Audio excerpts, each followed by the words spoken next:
The ongoing war has impacted nearly every sector of society and every industry, including Israel's high-tech industry. That's why the Israel Innovation Authority has unveiled a new program to assist tech companies facing challenges as a result of the war. The program, supported by the R&D Fund of the Israel Innovation Authority, targets tech companies in the process of raising capital and in need of bridge funding. You can see more about the program and how to support Israeli high-tech at the QR code on the screen right now. Here to speak with us about the war's impact on Israeli high-tech is Dror from the Israel Innovation Authority. Dror, thank you for being with us today. Thanks for having me. Could you break down for us what the impact of the war has been on Israel's high-tech scene? Well, the murderous events that we all witnessed on October 7th, I think got us into a state of shock in the first days. But immediately after that, the country entered into a state of war. Many people were called for army duty. And obviously this affected also the tech sector in the country. Companies now have to operate while something like 10 or 15% of the people are in active army duty. And also other challenges like companies who cannot enter their offices, their labs, and of course all of us now focus on maintaining business continuity despite the war conditions. What is the Israeli government doing in order to assist the high-tech industry through this challenging time?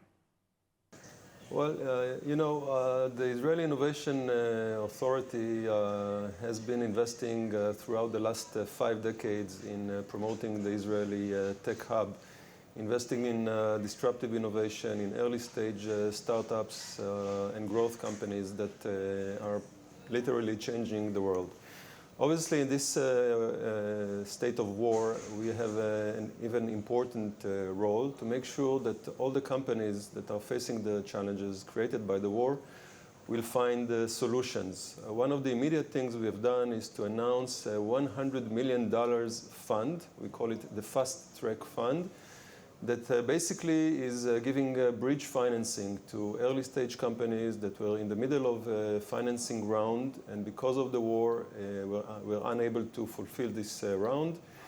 We are now willing to invest $100 million into these companies to make sure that they have enough runway to go through the war and then come back to the regular way of raising funds. This $100 million fund also requires matching from private investors, and it's going to be operative during the coming 3 months, November, December, and January. And basically, there are going to be hundreds of early-stage companies with promising offering, with disruptive technology that are going to be looking for private investors. I think this is a great opportunity for investors here in Israel and investors globally to invest in great and promising companies.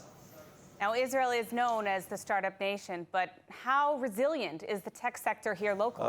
I myself was in the high-tech sector as a CEO for the last 25 years before I became the CEO of the Israeli Innovation Authority. I can tell you one thing: Israeli high-tech is very resilient.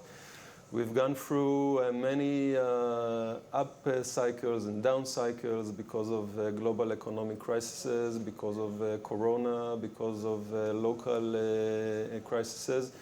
And one thing that always happened, that the Israeli high-tech got stronger out of those down cycles than before. Israeli entrepreneurs, Israeli CEOs are very creative, very resilient. They go for the global markets. They understand how they need to mitigate risks when such events happen, and this will be also the case this time. I talked during the last few weeks with probably many tens of CEOs and entrepreneurs. All of them understand that business continuity and continue to deliver to their customers is their number one priority. They are all focused on making sure that R&D plans remain as planned, that promised deliveries to customers will be fulfilled, and I'm very certain that the Israeli high-tech companies will know how to navigate through these challenging times. Finally, what do you see as the future for Israel's tech scene, and what is your message to the international community?